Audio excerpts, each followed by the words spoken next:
Saya telah menunggu. Bila saya kata saya telah menunggu, maksud saya benar-benar menunggu sejak saya nampak pengumuman bahawa Daily Wire akan menentang Islam radikal dengan trailer baru ini. Saya macam, ayuh bagi saja pada saya. Dan ia keluar semalam dan saya tunggu untuk menontonnya supaya saya boleh tonton secara langsung dengan anda semua. Saya sangat teruja untuk ini. Anda belum bersedia untuk ini? Saya pun belum bersedia. Saya sangat teruja. Jom kita mulakan.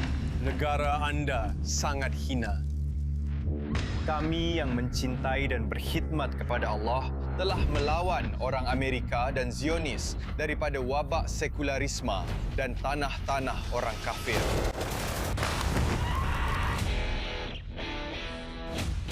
Ada sesiapa nak dengar Captain Saunders esok? Bekas askar Delta Force yang baru keluarkan buku baru tu.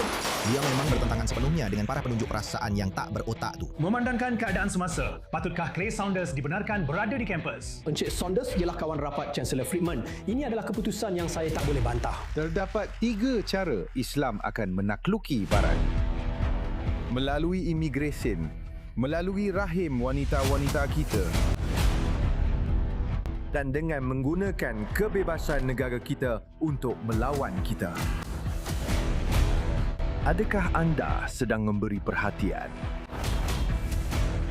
Haleluya. Allahu Akbar. Dengar. Dengar dengan teliti. Syaitan besar Amerika akan jatuh. Kamu semua adalah kafir. Tubuh wanita tidak suci dan jiwa lelaki tidak bersih. Apa yang membuat mereka begitu berbahaya? Matlamat mereka bukan di dunia ini, tetapi di akhirat. Hei, ada sesiapa? Saya ada kawan di sini. Saya tak boleh tinggalkan mereka begitu saja. Mereka dengar cakap saya. Dalam undang-undang, kita tak boleh lari atau bersembunyi dari apa yang bakal datang. Kita kena lawan. Aku akan diberi ganjaran 10,000 kali ganda di kehidupan seterusnya. Bila kau mati, kau tak jadi apa-apa. Hanya ada satu cara untuk kau. Itulah cara orang Amerika.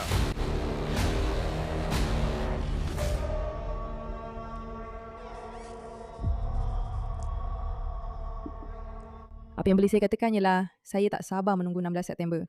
Maksud saya banyak perkara yang berlaku dalam trailer itu selain daripada rasa macam saya sedang menonton entahlah trailer 22 Jump Street kemudian ia jadi sangat-sangat serius memang mengejutkan saya. Selain daripada fakta bahawa mereka bercakap tentang 3 cara Islamisme cuba mengawal Amerika dan mengambil alih yang memang sangat tepat, mereka juga bercakap tentang apa yang membuatkannya sangat berbahaya. Hakikat bahawa orang-orang ini tidak mencari apa-apa di dunia ini. Mereka hanya menunggu dunia seterusnya yang menunjukkan mereka memang gila. Apa-apa pun semua, saya sangat teruja, memang tak boleh percaya.